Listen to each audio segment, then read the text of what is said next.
Fala pessoal, tudo bem? Tá começando mais um Sungrow Talks, o podcast aqui da Sungrow. Eu sou Eduardo Martinesco do time de marketing e eu aqui tô nessa mesa falando com grandes especialistas e também parceiros dos nossos eventos Sungrow's Experience. Então gostaria agora que vocês, por favor, se apresentassem. Oi pessoal, me chamo Camila, eu sou aqui do time da engenharia da Sungrow, especialista de produtos de armazenamento de energia. E hoje a gente está aqui com o Eduardo, da Empower, e eu queria que você se apresentasse, por favor. Bom, obrigado, muito prazer, prazer falar com vocês aqui hoje. Meu nome é Eduardo Maia, eu sou diretor da Empower Engenharia, sou engenheiro, atuo no mercado de energia há 18 anos, no mercado de energia solar especificamente há 8, e trazendo para o mercado sempre produtos e soluções, mas principalmente serviços de engenharia focados em energia solar, GD, GC e agora armazenamento de energia também. Prazer em falar com vocês. Prazer. Legal. Então vou dar um start aqui. Eduardo, primeiro, a gente queria saber, então, quais são os maiores desafios enfrentados por EPCistas e clientes finais ao adotarem um sistema de energia solar? Bom, hoje em dia, os grandes gargalos relacionados ao sistema de energia solar, que até é um mercado consolidado. Por muito tempo a gente falava que era um mercado novo. Hoje não é um mercado tão novo assim. Então, os principais gargalos enfrentados, tanto pelo EPCista quanto pelo investidor, eles são muito relacionados a entender exatamente o que você está comprando. É muito comum dentro do mercado, principalmente motivado por players financeiros, que o parâmetro de seleção seja estritamente financeiro. Então, muitas vezes, não se olha a qualidade, não se olha o track record, não se olha o nível de serviço de um fabricante, de um prestador de serviço, e isso acaba, é o termo que a gente usa, ele prostitui o mercado, é o termo que a gente usa, no sentido de que entra-se numa disputa desleal. Porque na maioria das vezes, as empresas e os fabricantes que têm produtos, serviços, soluções, etc., de qualidade, e que vão trazer uma melhor performance para aquele empreendimento, são preteridas, e quem acaba levando os contratos e as vendas são outros que não entregam o mesmo nível de qualidade, não entregam o mesmo nível de performance. Isso em alguns casos, e a gente tem vários aqui de conhecidos, que a expectativa não foi perfeitamente realizada justamente por isso. Adquiriu mal, teve dificuldade, atrasou uma obra, o equipamento não performa, e isso eventualmente virou uma frustração com o mercado de energia solar de forma geral. Então, hoje, resumidamente, é necessário, para até superar essas dificuldades, tanto pelo EPCista quanto pelo investidor, que se tenha uma preocupação até de ordem técnica, maior até do que o de ordem financeira, entendendo de que o investimento bem feito se paga várias e várias vezes ao longo da vida útil de um empreendimento, que é de 20, 25, 30 anos. Legal, eu concordo bastante. Eu acho que essa questão de olhar o preço é uma coisa muito da América do Sul, Sim. Não vejo isso em outros locais, América do Norte, Europa, não vejo isso e a gente acaba sofrendo bastante aqui, Com certeza. Só para pontuar mais um pouquinho, eu acho que talvez exista ainda uma cultura prevalente no nosso setor de quem leva mais vantagem. Então, muitas vezes, quando se vende um negócio que não condiz exatamente com a realidade, levou vantagem. Então, em outros mercados, é claro que a gente atua no Brasil, mas a gente conhece que em outros mercados o negócio é muito baseado em confiança e track record. Aqui no Brasil tem muito disso. Mas eu vou apertar o cara aqui porque eu vou ganhar um troco a mais e tal. Isso precisa mudar e tem mudado. Felizmente tem mudado. Legal. E isso prejudica muito o setor, a questão de olhar o preço. Porque alguém que não sabe de alguma coisa, não sabe o que é um solar, sabe que o amigo instalou e deu errado, então é isso, o solar não funciona mais. Exatamente. Isso foi um ponto que eu até comentei no último Experience que teve aqui em São Paulo, de que você pode até olhar o preço, mas você tem que precificar o risco. Muitas vezes, quando se olha só o preço, não significa, assim como eu usei essa mesma frase no Experience, não significa que o mais barato é ruim ou que o mais caro é melhor. Significa que você tem que equacionar o risco de se tomar uma decisão X. Muitas vezes você adquire um equipamento com um track record excelente, como por exemplo o equipamento da Sungrow, o risco que isso traz para o empreendimento é zero. Ou, se eu for comprar um equipamento de segunda linha, de um fabricante que não tem track record e não sabe se o produto performa, põe no papel, vê o risco, vê o impacto que isso tem ao longo do tempo, você vai entender que as soluções que a Sungrow traz, por exemplo, são muito superiores as outras que tem por aí disponíveis no mercado. É uma análise básica de CAPEX contra OPEX, né? Sim. Então, e é o eterno conflito entre o economista e o engenheiro. Exatamente. E ainda tem um advogado aí no meio também.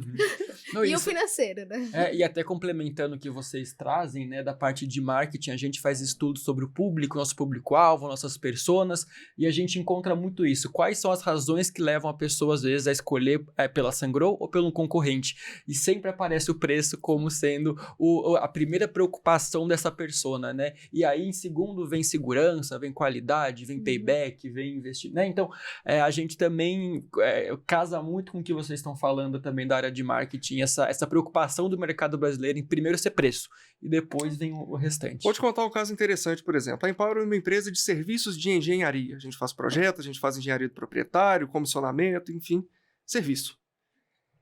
Já é muito comum, e eu tenho alguns cases, de que vem um lead, um cliente, em potencial, pede um preço. A gente não é o player mais barato do mercado, claro. Então, a gente oferece um preço que condiz com a realidade do mercado, na média. Esse player vem, acha caro o nosso trabalho, não fecha negócio. Vai ao mercado e contrata outro. Passa um ano, ele volta. Falando, porque meu projeto deu problema, porque eu não me entregou no prazo, porque, enfim, construí e já está começando a dar trinca ou começando a dar sobrecarga ou qualquer coisa do tipo.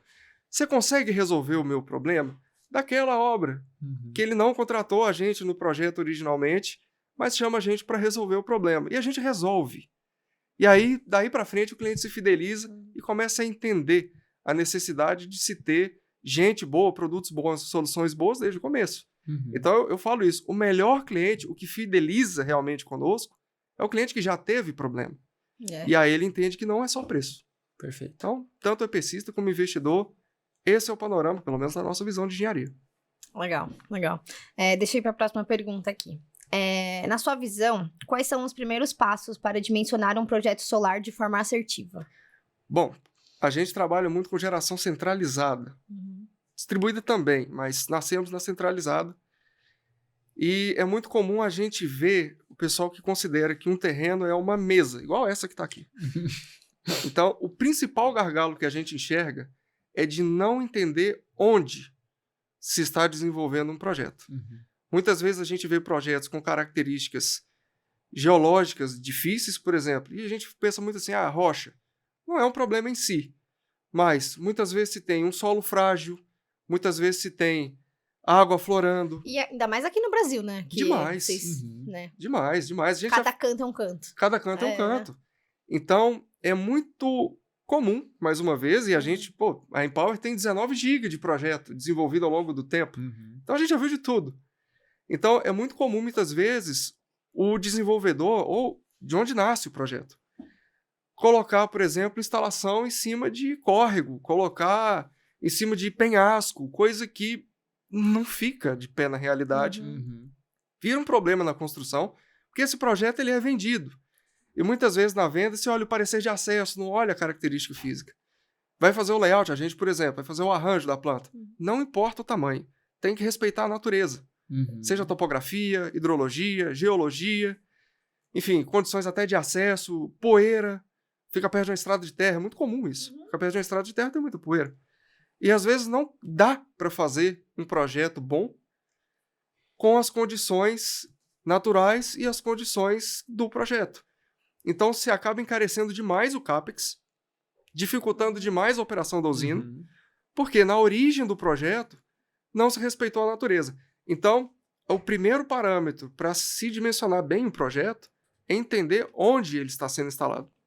Inclusive, isso é um critério crítico para se escolher se um local é viável. A gente já teve projetos e terras, que a gente também desenvolve projetos, que chegou para a gente que fica em cima de pântano. Eu agradeci, mas não tinha como desenvolver. Tem como. Quer dizer, tem, mas fica super caro. Então, as linhas são entender a natureza, entender, primeiro, o cronograma da implantação. Ele é um projeto, por exemplo, GD ele é um tiro mais curto. GC é um tiro de 3, 4 anos para desenvolver. Para desenvolver, né? Para desenvolver. Para instalar ainda vai mais um tanto. Ou seja, quais equipamentos que nós temos no mercado, ou nós teremos no mercado, na época em que o empreendimento foi efetivamente construído, para não entrar no risco de obsolescência do projeto. Então, ou seja, poxa, vou fazer um projeto de GC de 200 MB, previsão de conexão COD 2028, então ele vai começar a construção 2027. Vou buscar a ponta de tecnologia em 2025. Que não, exatamente. Para que ele seja um projeto longevo. Porque se mudar um parecer de acesso, se mudar uma documentação que está numa concessionária, no ANS, que seja, é trabalhoso. Então, além do terreno, entenda quais são os equipamentos e seja honesto na previsão de energética. Tem que ser muito honesto. A gente pode falar aqui horas e horas sobre simulação, PVC, certificação, etc. Mas é importante que tudo isso que a gente está falando tenha realismo. Então, o projeto, por exemplo, amarrando tudo, tem áreas que não dá para colocar módulo, porque é rio. Então, não vai colocar módulo. Tem áreas que tem afloramento rochoso. Se eu puder evitar, eu vou evitar. Com isso, você faz um layout, com os equipamentos à disposição no mercado hoje, ou que você imagina que vão estar à disposição daqui a 1 ano, 2, dependendo do cronograma do projeto. Faz a simulação de forma realista. Entenda quais são as limitações do local, temperatura, albedo, enfim, todos os parâmetros para que o modelo financeiro no final do dia, começamos a conversa aqui falando de dinheiro, que o modelo financeiro no final do dia ele seja realista e que toda a estruturação do negócio seja amparada na realidade. Com isso feito, essas premissas de dimensionamento feitas, o resto sai naturalmente. Legal. E só, né, acho que fazendo um link com a primeira pergunta, é que vocês falaram, né, você comentou, o lugar era pantanoso, eu falei não. O triste é que provavelmente alguém falou sim. Com certeza alguém falou fez, sim. Com certeza. Fez e deu problema. Exatamente. Fez e deu problema. Porque aí o que acontece depois? Quando vai entrar na OIM, muitas vezes isso não é visto durante o dimensionamento de uma estrutura, por exemplo. Ou um cálculo de concreto, ou estrutura fixa ou tracker. Vai chegar ao longo do tempo, o solo vai recalcar. Vai ter afloramento de água. Vai a hora que você olhar, os trackers estão todos tortos. A culpa não é do fabricante do tracker. Né? Que é muito comum isso, inclusive. Então, o produto é ruim porque a aplicação foi ruim. Não. É a aplicação As que... caças bruxas aí. porque é muito fácil jogar a culpa de qualquer problema no fabricante. Sendo que a responsabilidade para que o equipamento performe é de quem está fazendo a engenharia de aplicação. Não adianta. O equipamento ele tem a característica dele que vem da fábrica. Se você vai instalar ele no pântano, se você vai instalar ele no deserto do Saara... Ele vai fazer a mesma coisa. Ele vai fazer a mesma coisa, com uma performance previsível. Exato. Então, por isso que eu estou falando, tem que ser honesto na previsão. Pô, você está desenvolvendo um projeto num lugar pantanoso, por exemplo, saiba que vai ter que onerar a obra civil, por exemplo, para conviver com aquilo. Né? Aí é a história do CAPEX. Mas, uma vez sendo honesto nisso, dizendo, olha, é um local desfavorável, vai ter um CAPEX um pouco superior, mas a conta fecha, com essa honestidade, beleza, tudo bem. Faz todo sentido. Então é isso. Ter realismo, honestidade nos parâmetros, é fundamental, para que não tenha a frustração que eu comentei na primeira pergunta de, meu projeto não performou. É isso. Legal. Vem uma dúvida aqui que é completamente minha, que eu não sou do solar, eu sou do armazenamento de energia, é ali que eu sei, é ali que eu tô confortável. Em que sentido, na verdade, em que momento faz sentido a gente colocar um tracker em uma usina solar? Olha, essa é uma pergunta que o pessoal me faz muito, muito. Porque existe o marketing, né, a mística, de que um tracker aumenta a performance de uma usina em 27%, 30%. Né? Qual que é a história que eu costumo falar? Sim, ele traz essa performance. Mas um tracker é peça móvel. Vocês vão conversar, eu sei disso, que vocês vão conversar com o Ramon, da Valmet, que é um produto de excelente qualidade, já recomendo aqui de cara. Mas um produto que tem peças móveis, ele é tão bom quanto a manutenção que se dá nele. Tá. Ou seja, é a mesma coisa de você comprar um ótimo carro, mas não dá manutenção. Ele vai te deixar na mão. É fato. Não por causa do produto, mas por causa da manutenção. Então, qual que é a história? Um tracker, ele não é feito para ser fixo, ele é feito para ser móvel. Quando ele para, ele performa menos do que uma mesa fixa. por causa da orientação geográfica. Tá. Quando você olha uma planta com mesas fixas, as mesas são viradas para norte. Quando você olha um projeto com tracker, o módulo começa a leste e termina a oeste. É uma orientação perpendicular, é completamente diferente. Se ele para, ele vai performar menos. Então, ou seja, a partir de que ponto vale colocar tracker numa usina solar? A partir de quando a sua OEM está apta a dar manutenção da forma como tem que ser feita num tracker. E isso geralmente se justifica financeiramente. É claro que, Ramon pode falar disso muito melhor do que eu. Mas isso geralmente se justifica a partir de quando você tem ali 1 mega, ou você tem plantas clusterizadas próximas, que aí o custo de você ter equipe de OEM, que é um custo, querendo ou não, oneroso, ele se dilui no montante de energia. Se você tiver um negócio muito pequenininho, não se paga. Mas a partir do momento que essa conta, 25%, 30% de energia a mais, você paga a manutenção, você paga os profissionais e sobra, aí a conta fecha. Mas é por isso, não é potência, é OEM. Entendi. Perfeito. Bacana. Legal. Tá bom. Bom, vocês dois falaram, né, um pouco de futuro, né, os projetos que acabam levando anos para se concretizar e esse cuidado que deve se ter com as tecnologias, né? Aí eu queria saber de vocês dois, né, temos aqui um especialista de produtos, também quero ouvir de você, quais são as tendências aí de equipamentos fotovoltaicos que a gente está enxergando aí para os próximos anos? Vamos começar? Pode ir. Fala o fotovoltaico, pode ir. Bom, o que a gente pode enxergar aí passando de forma geral, não só inversores, por exemplo. A gente tem visto para módulos, por exemplo, e como a gente trabalha em usinas maiores, as tendências costumam chegar primeiro nessas usinas. Então, a gente hoje já está bem consolidado no mercado, módulo fotovoltaico, por exemplo, tecnologia N-Type tópico, que quase todos os fabricantes hoje em dia têm. Até 3 anos atrás não tinha, então agora tem. Alguns fabricantes já trouxeram para o mercado a tecnologia HJT, que é uma tecnologia um pouco mais nova. Não vou entrar nos detalhes técnicos aqui, mas é na construção da célula que está a diferença. Tem as tecnologias também, já mirando um pouco mais à frente, as tecnologias back contact, explicando em termos simples, práticos. Quando você olha o módulo fotovoltaico, ele tem aquele tom azulado, mas ele tem algumas linhas prateadas, que são os contatos elétricos dentro do módulo. Eles ficam na frente, né, visível.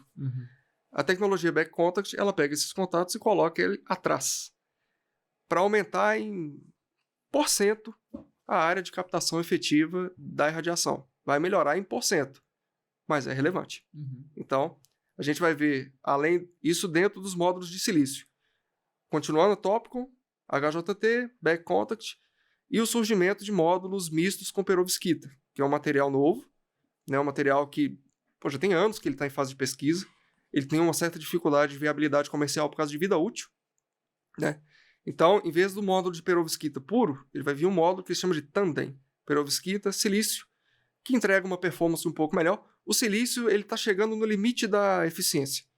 Os processos de fabricação já estão excelentes. Então, agora é tecnologia de material. Então, o módulo vai vir com esse tipo de tecnologia, né? Quando a gente fala de inversores, a tecnologia de inversores de string já está muito difundida no mercado.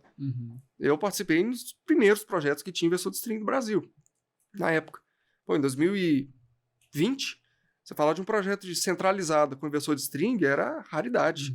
Eram quase todos de inversores centralizados. Hoje já está muito bem difundido. Não vou entrar aqui no mérito de qual que é melhor, qual que é pior. Não é simples. Não é simples. É uma conta bem complexa, é projeto a projeto. Exato. Cada um. Cada um é cada um. Não tem receita de bolo, né?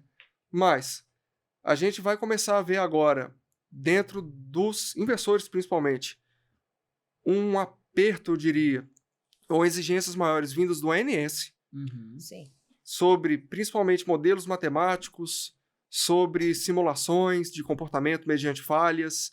Então, você tem um produto, não só a tecnologia do produto, mas a validação desse produto com as agências reguladoras no Brasil começa a ser crítico. Né? Ainda mais agora, né? Ainda mais agora. Desde o apagão de 15 de agosto de 23, apertou o cerco. Então, não dá para colocar qualquer coisa. Né? A gente vai começar a ver agora, não vou nem entrar muito no detalhe também não, mas a gente vai começar a ver agora, provavelmente, as distribuidoras de energia entrando um pouco mais na operação de GD. Sim. Tem essas discussões rodando. Com certeza. E vai. Com certeza vai acontecer. Fato. Vai. Então, até nisso. Você chega no residencial, a gente não trabalha com residencial, mas a gente vê muita porcaria sendo vendida no residencial. Pô, vocês sabem disso. A gente teve episódio sobre fake power, né? Sobre pelo amor de Deus. A gente vê de tudo, e é cada absurdo que, pelo amor de Deus.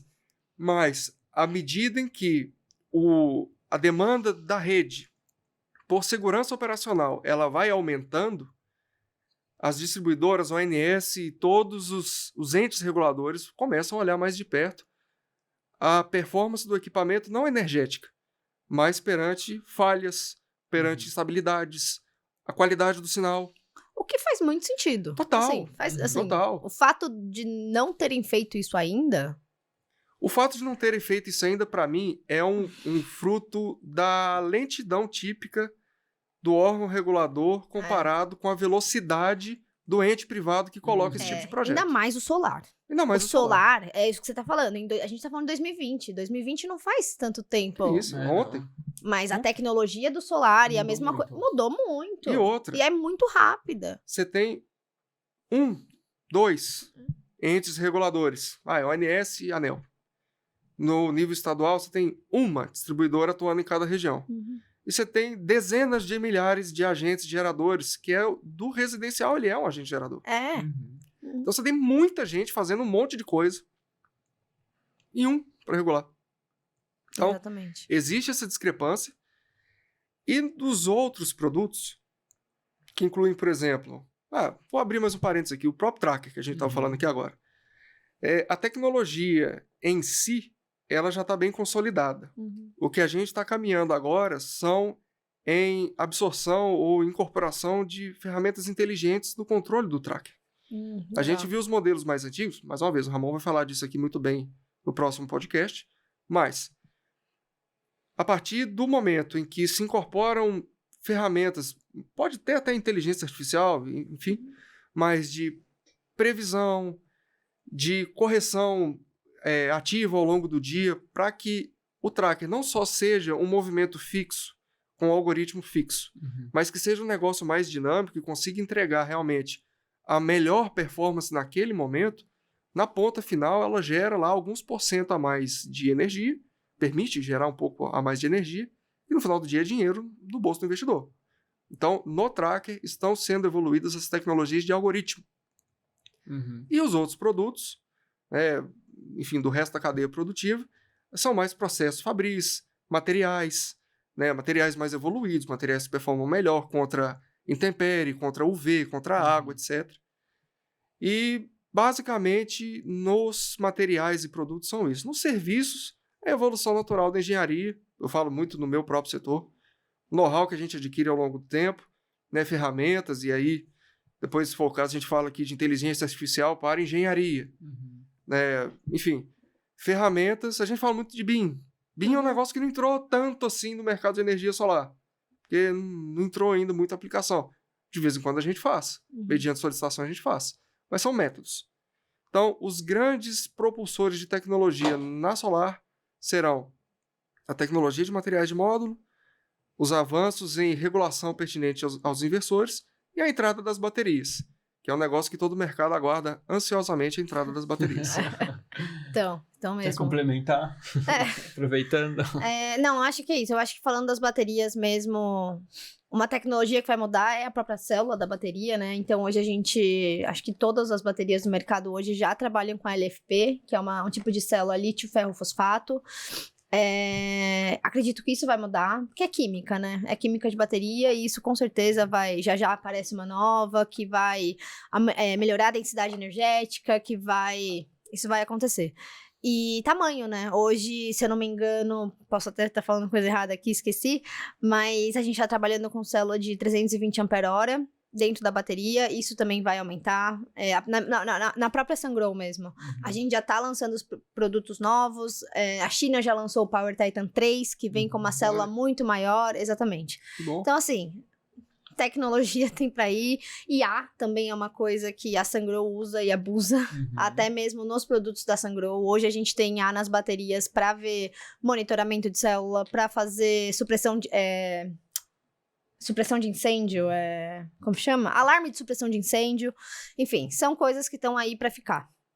Nos inversores, por exemplo, a Sungrow tem o diagnóstico de curva IV, que é uma inteligência artificial. E é espetacular. Exatamente. Bacana. Bom, a gente falou bastante de produto. Você, né, Eduardo, já trouxe um pouco de mercado, mas eu queria saber, a gente pode, né, aprofundar um pouco mais essa discussão, como que está o mercado solar nos próximos anos? O que você enxerga no horizonte? Como que a Empower está enxergando o mercado solar aí, esse panorama que a gente vê Brasil, né? Você quer trazer um pouco também de fora, mas principalmente aqui para o nosso mercado. Bom, é muito comum quando você conversa no mercado, hoje, você escuta uma mensagem um tanto pessimista. Né, de que o mercado tá ruim, de que o mercado tá fraco. Mas não é de hoje, né? A gente sempre escuta isso. Pois é. É o apocalipse que nunca chega. Isso. Então, é importante a gente pontuar aqui também o que tem acontecido. E são mercados diferentes. Centralizado, distribuído, eles sofrem com coisas diferentes e eles têm oportunidades diferentes. Então, por exemplo, a centralizada, ela recebeu um impacto grande do curtailment, isso é fato. Né, de uma hora para outra, você tem perda de 20, 30 ou mais % de geração de receita sem aviso. Né? Então, um dos pontos que precisam ser elencados é quem vai pagar por essa conta. Vai ser o investidor? Vai ser... Eu não falo que vai ser o governo. Vai ser isso, se eventualmente for o caso. Vai ser jogado na CDE e eventualmente vai ser rateado para todos os consumidores. Mas alguém vai pagar. Quem? Isso precisa ser resolvido. Hoje quem paga é o investidor. Hoje quem paga é o investidor. Pronto. Então o investidor é o primeiro a reclamar. Exatamente. Com razão. Com total. Com pelo razão. amor de Deus. Não tem modelo financeiro que para de pé com menos 30% de receita, esquece. Mas tem a questão do curtailment, tem as questões relacionadas principalmente, que é Brasil, a insegurança jurídica, no geral. Né? E, ainda falando da GC, tem oportunidades. Por exemplo, a gente vê hoje muito forte sendo desenvolvido no mercado de data center. Sim. É um bom consumidor. Sim, é um ótimo consumidor. Então, o mercado de geração centralizada, ele em si, ele precisa olhar um pouco para fora também. Porque é muito... Eu vivi isso, tem 18 anos que eu estou no mercado de energia. O mercado veio muito do mercado regulado. Então, vendendo energia em leilão, na época de hidrelétrica. Eu trabalhava com hidrelétrica na época. Então, era tudo muito baseado em leilão. Hoje em dia, quem carrega o mercado, principalmente de solar, é o mercado livre. E o mercado livre, ele tem a lei da oferta e da procura livre. É a ideia. Então, muitas vezes, muitos projetos grandes que a gente vê no Brasil, eles foram estruturados em cima de PPA, que é a venda da energia, para players que já são tradicionais, grandes indústrias, né, grandes consumidores, as próprias distribuidoras, eventualmente, às vezes. Então, tem novos mercados consumidores surgindo. Falei aqui do data center. Talvez, quem sabe, um dia a esperança do setor, o hidrogênio. Um que está aí esperando para começar, bateria. A energia que carrega essas baterias vai ter que sair de algum lugar. Exatamente. Então, a bateria é um mercado consumidor para energia solar, para eólica também, mas não, é um solar, mercado consumidor. Para solar é maravilhoso. É o que tem. É maravilhoso. Então, a gente vai falar aqui de bateria daqui a pouco. Né? Muitas vezes se pensa da bateria como é associada à geração. Não necessariamente. Eu diria até que, na visão atual, nem é. Eu acho que depende muito do tipo de aplicação que a gente está utilizando, sabe? Mirando o leilão, o pessoal está até pensando mais nas baterias standalone, desvinculadas da geração. Então, na centralizada, tem os desafios? Tem. São grandes? São. Mas tem oportunidades. Né? Inclusive, o mercado de solar é um ponto que eu sempre comento. Ele precisa interagir mais com os outros mercados. Muitas vezes o mercado, setor elétrico, de forma geral, não só o solar, ele conversa muito em si. Ele precisa trazer. O mercado consumidor grande é o agro. Gigantesco. Tem que conversar. Eu falo aqui de hidrogênio, por exemplo. O grande consumidor de hidrogênio não está na Europa, não. Ele está aqui. Porque do hidrogênio se gera amônia, que é base para fertilizante. Está aqui o mercado consumidor, não está na Europa. Não é exportar célula de hidrogênio. É fertilizante, por que não? Então, vamos estreitar a conversa. Então, tem desafios e oportunidades para GC, grande porte. GD, por exemplo. O grande gargalo da GD, eu falo assim, olha, o concorrente da GD é o Tesouro Direto. Exatamente. O grande concorrente que tira a viabilidade da GD2 não é o fio. É o Tesouro Direto, é a taxa Selic. Vale muito mais a pena você deixar seu dinheiro lá investido do que... Exato. Mas é. Por quê? Hoje, você pega uma GD0, GD1 e roda o modelo financeiro dela, vai te dar lá 25%, 28%, 30% de TIR. Você roda o modelo com GD2, 3, ela vai te entregar 18%, 20% de TIR. Para que o investidor vai tomar o risco, colocar um ativo de pé, para ter que comercializar não sei o quê, para ter 18%, se ele pode guardar esse dinheiro em renda fixa, que vai render quase a mesma coisa. E ele não tem que fazer nada. Ele não tem que fazer nada. Ele não depende de ninguém, não depende... Exato. Isso. Então, no mercado de GD, é uma leitura que nem todos têm. O grande dificultador da GD2 não é o fio, é o fato da Selic, principalmente, e as ofertas no mercado financeiro mais tradicional, estar competindo em mesmo patamar de rentabilidade. Se eventualmente a gente tivesse no Brasil hoje uma taxa Selic, como a gente teve em 2019, se eu não me engano, de 2% ao ano, tinha GD2 sendo feita para cima e para baixo. Eu falo isso com todos. As grandes empresas, os grandes players, ou até os menores players, que têm esses projetos e que lidam com energia, eles não vão fechar as portas. Porque a GD2 paga... Não é isso. O que se tem hoje é alguns mercados especificamente que têm uma tarifa mais alta, que a disponibilidade de GD0 e 1 já está indo para o fim. Já estão começando a olhar a GD2. A questão é que não é números absolutos, bom ou ruim, ponto. É bom ou ruim comparado com alguma coisa. Então, no mercado da GD, o grande dificultador nesse momento é a taxa de juros alta. Uma vez que esse tema for resolvido, porque na ponta da energia, a receita vai ser muito parecida, a rentabilidade vai ser muito parecida, as tarifas de energia são muito parecidas. Eu acho que hoje também uma coisa que está pegando muito é a regulamentação. Sim, né? Mas sempre. Sempre. Mas agora, principalmente com a... Como chama? Com a reforma tributária que está tendo. Sim. Então, eu acho que isso tá pegando bastante, tá deixando bastante gente receosa. Então, isso dificulta. É o que eu comentei aqui da insegurança jurídica. Exato. O Brasil, por exemplo, é um país que tudo muda de uma hora para outra sem conversa. Então, sem de forma alguma entrar em questões políticas, partidárias, nada a ver. Sempre foi, sempre vai ser. Então, o investidor que ele é um pouco mais averso ao risco, ele tende a olhar o Brasil com um cuidado muito grande. Só se ele tiver muita certeza de que o modelo que ele está fazendo, e principalmente o arcabouço tributário, jurídico que ele está entrando, é consistente, aí ele entra. Senão, ele pode botar o dinheiro em qualquer lugar. Pode botar o dinheiro no Brasil, na Europa, nos Estados Unidos, na China. Para ele colocar o dinheiro no Brasil, tem que ser atrativo. Nesse momento, tem as dificuldades? Tem. Pode ser que amanhã se resolva. Então, para a gente que está no mercado, como parte da cadeia produtiva, é fundamental monitorar todas essas variáveis. Sim. Porque a mudança em uma muda o mercado, para bem ou para mal, mas muda demais. E um mercado gigantesco, né? Demais. A gente fala o seguinte, olha, o Brasil é um mercado consumidor de 200 milhões de pessoas. Todas essas pessoas, praticamente, têm as suas demandas de energia. Um ponto que é muito importante também, a partir do momento que a pessoa tem acesso à energia, seja com desconto, nos modelos de comercialização, enfim, do residencial ao industrial, aos grandes consumidores. A partir do momento que a energia fica mais leve no orçamento dele, ele tende, inclusive, a consumir mais energia. O exemplo clássico do cara que coloca energia solar e compra um ar-condicionado. Mas é isso. É que hoje tudo também tá dependendo disso, né? Claro. Então... Não tem... Pô, acaba a luz, você faz o quê? Você vai dormir. Você vai dormir. Você pega o celular, que tem uma bateria. Que você tem que tomar cuidado pra não acabar a bateria. Pra não acabar a bateria. A hora que ele já... Lá em casa nem cozinhar consigo, que meu fogão é elétrico. Então... Aí, tá vendo? Você tem que dormir, dorme com fome. Então você tem que comprar um sistema de bateria da Sungrow. Entendeu? Então, fica a dica. Então, no mercado de forma geral, e não só o de energia, não só o de GDGC, mas todos os outros, eles vivem com as mesmas variáveis. O mercado de energia, a gente vê ele muito como um mercado em si, mas para outros mercados a energia é uma matéria-prima. Então, o aquecimento da economia no cenário macro é importante, a disponibilidade de renda das pessoas, consumidores, é importante, né? O cenário macro político, jurídico, fundamental. Então, tudo isso afeta. A energia está no momento solar, em que eu também costumo comentar muito isso. A gente ficou mal acostumado a crescimentos exponenciais ano após ano.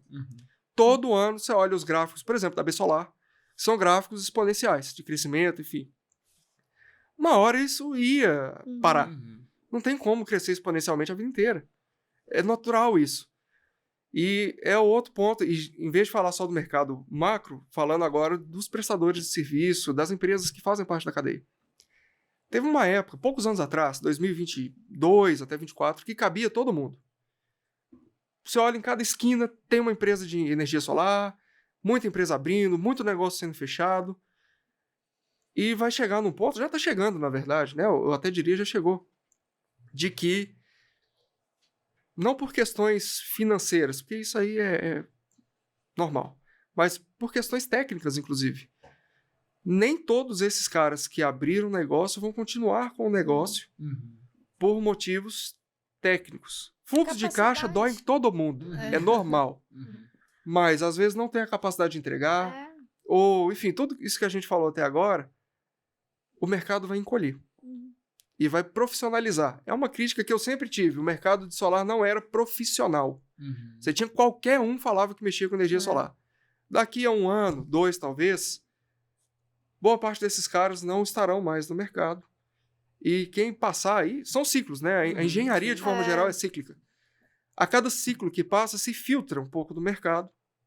E a cada ciclo que passa, vão sobrevivendo as empresas, pessoas, players, etc., que têm essa capacidade técnica e todo o resto para, de novo, entregar um negócio de qualidade adequado para os clientes. E aí entra o track record, know-how, enfim. Sim. Que é tudo isso aqui que a gente está falando. É aí que começa, né? Aí que começa. Legal. Pode falar. Vocês trouxeram já a questão de bateria. Eu queria ouvir de vocês também se o uso de bateria já é uma realidade no Brasil para sistemas, né, fotovoltaicos aí, ou se ainda é uma tendência, né? Como é que tá essa questão para vocês? Camila, você quer começar? Vamos lá. Camila começa. São casos e casos, eu diria. A bateria está crescendo, tá tendo espaço para bateria. Eu acho que a gente volta até um ponto que a gente falou anteriormente. A gente nunca vai trabalhar só com bateria, a gente nunca pode olhar só para o solar, a gente nunca pode olhar só para eólica, só para o diesel, não. Tá? São coisas que se complementam. E a bateria tá aí para complementar. Isso é uma coisa que eu tenho, que eu acredito. A bateria sozinha, ela não funciona. Tá? A bateria, ela não vai funcionar sozinha porque hoje ainda é um ativo caro.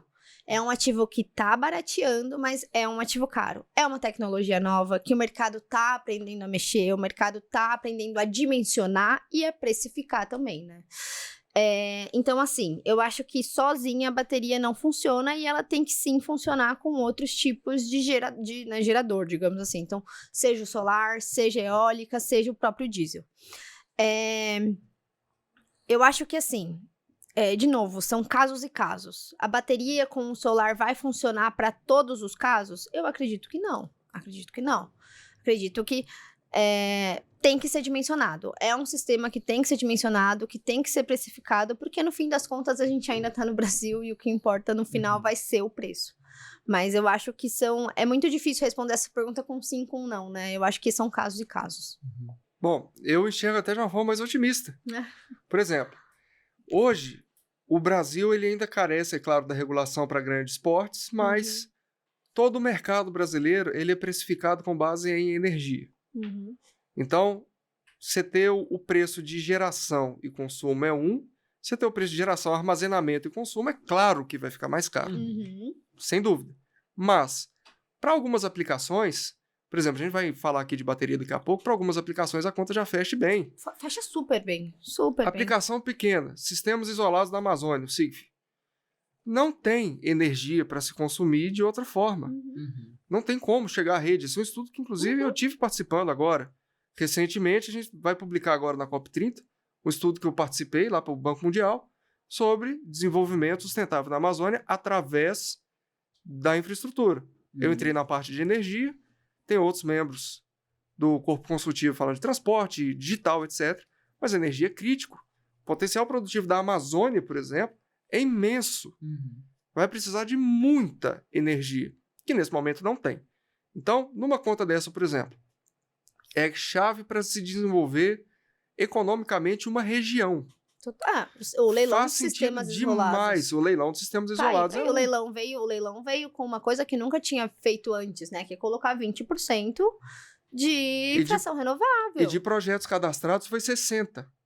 Exatamente. Foi 60. Então, exatamente. Ou seja, o próprio mercado já enxerga isso como uma viabilidade muito boa.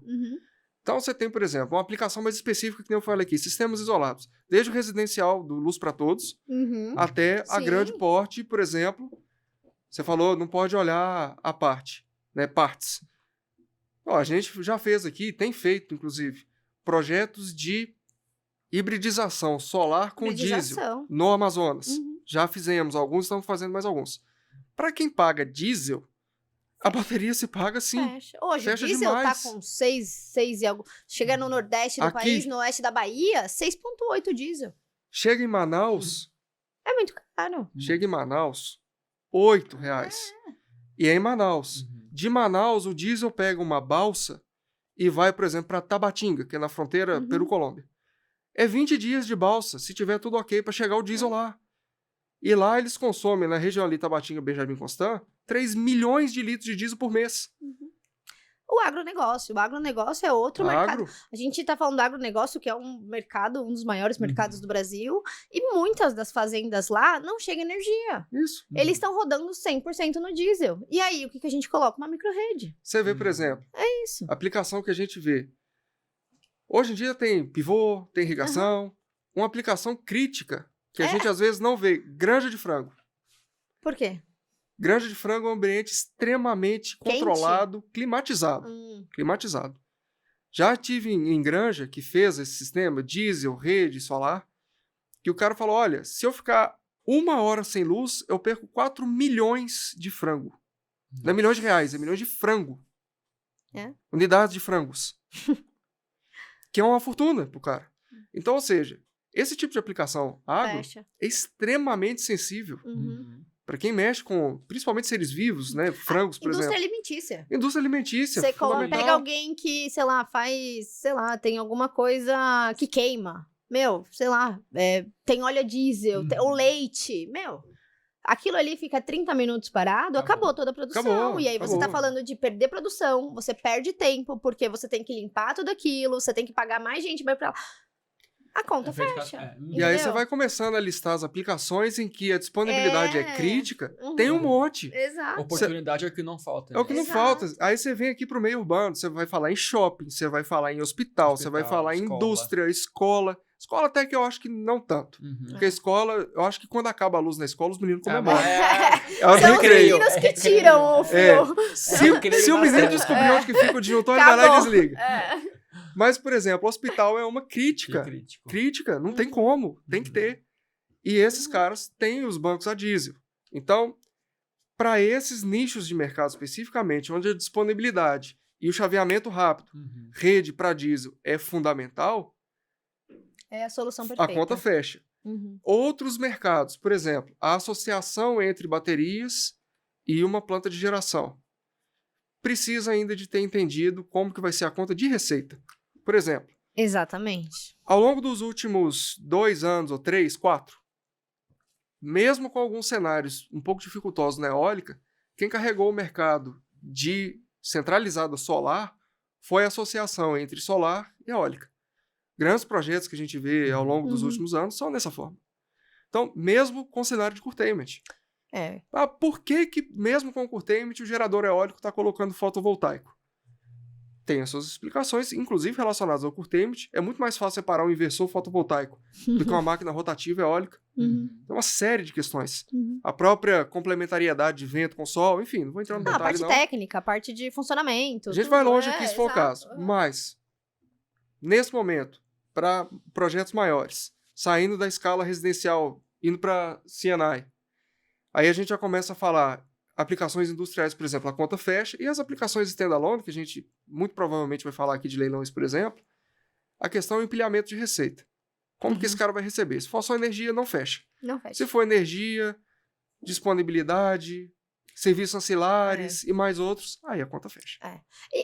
Exato. Mas assim, acho que é uma coisa boa, né? Porque hoje tá fechando, foi o que você falou, né? Hoje tá fechando. Hoje a gente olha pra... Óbvio, não são todos os mercados que fecham, mas hoje tá fechando. Então a gente pega locais específicos, a gente faz o estudo e tá fechando. Então, uma vez que vier essa arbitragem, né, digamos assim, vai fechar ainda mais. Então, acho que é um olhar promissor que a gente tem que ter. É um mercado que evolui. Exato. Sim. E à medida que ele evolui, a regulação vai andando junto. E daqui a pouco você tem um mercado de bateria bem desenvolvido. Exatamente. Conta pra gente, então, um pouco sobre esses leilões, né? O que você tá sabendo desses leilões, seja ele do próprio LR-CAP, sistema isolado, de geradora diesel, qual a importância deles e, com eles, quais as oportunidades que você enxerga pro mercado? Principalmente, a gente vai falar sobre bateria. Uhum. Histórico breve. Como eu comentei aqui 2 perguntas atrás, o mercado, principalmente elétrico brasileiro, de hidrelétricas, ele se desenvolveu em cima de leilões, e de lá para cá, a figura do leilão como motor do mercado perdeu relevância, por causa do surgimento do mercado livre, surgimento de agentes vendedores, GD, inclusive, enfim, perdeu um pouco de relevância. Hoje, a grande esperança, eu diria, do nosso mercado para o futuro é o mercado bateria regulado pelo LR-CAP. Uhum. Porque um leilão de uma fonte nova, ele não só regula, mas ele cria mercado. Ele é o ponto de partida. Foi assim com a eólica em 2011 e 12, foi assim com a fotovoltaica em 2015 e 16, vai ser com bateria em 2025 e 26. Então, existe uma expectativa muito grande do mercado. São sistemas standalone, na maioria dos que a gente está olhando. E a gente também desenvolve projetos de bateria. Legal. Tanto o desenvolvimento puro do projeto Greenfield, como o desenvolvimento da engenharia de projeto. A gente já está bem atuante nos dois. Então, o que a gente tem visto?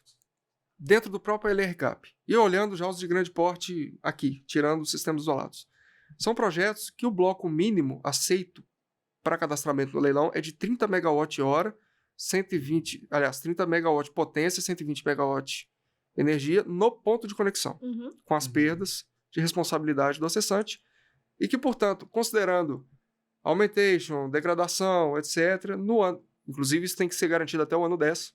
Sim.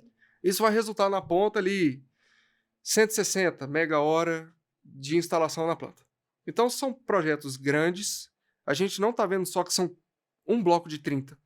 Eu mesmo estou desenvolvendo um projeto lá de 600 mega potência, 2.400 MWh de pátio de bateria. São coisas muito grandes. A expectativa é que essa regulação venha com esse empilhamento de receita que eu comentei aqui, que não seja só energia ou só a disponibilidade, que tenha mais coisa envolvida. As baterias, elas ajudam, inclusive, a limpar o sistema, ela ajuda a reduzir a intermitência das fontes eólica e solar. Então, portanto, ela ajuda a reduzir o curtailment. Então, para o solar e o eólico, a bateria ela ajuda 2 vezes. É um mercado consumidor e ajuda a aliviar o curtailment. Então, é uma expectativa muito grande. É claro, nós estamos agora em julho de 2025.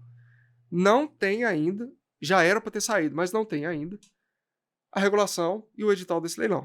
Mas os players estão andando, estão prospectando terrenos, estão buscando conexão nas concessionárias, estão buscando pareceres no ANS, no sentido de estarem posicionados para esse leilão. Os outros, das outras fontes, eólica, solar, etc., ainda está um pouco mais lento. E os outros mercados de térmica, vive de leilão, então também vive de LR-CAP, então é outra história. O mercado de hidrelétrica muitas vezes vive também de leilão, então é outra história. Para nós hoje, leilão, foco crítico, nem se fala LR-CAP, é leilão. É leilão. Falou leilão, LR-CAP, a gente sabe, bateria, é isso que vai puxar, e se tudo der certo assim a gente espera, resolve uma série de problemas que hoje a gente tem no sistema, são gargalos, e eles resolvidos a gente vai ver um novo ciclo de expansão das renováveis no Brasil, com certeza. Sim, e a gente tá aqui contando os dias para acontecer, né? Não vemos a hora. Não vemos a hora. Não vemos a hora. Era pra tá acontecendo agora, na verdade, né? Julho de 2025, mas vamos ver. É isso aí, é isso aí. E aí, a gente tá assim caminhando já pro final.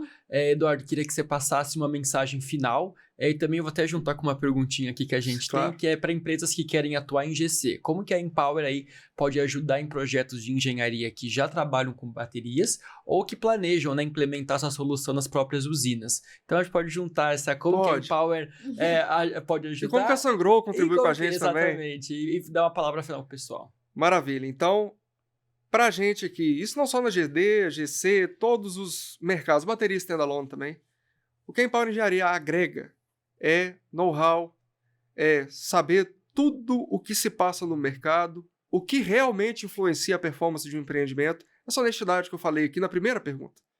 Né? Não só vender papel, não só vender projeto, é vender conhecimento e colocar esse conhecimento à disposição dos nossos clientes, à disposição, enfim, do mercado de energia de forma geral. Isso que a gente está tendo aqui eu acho extremamente importante, compartilhar esse conteúdo.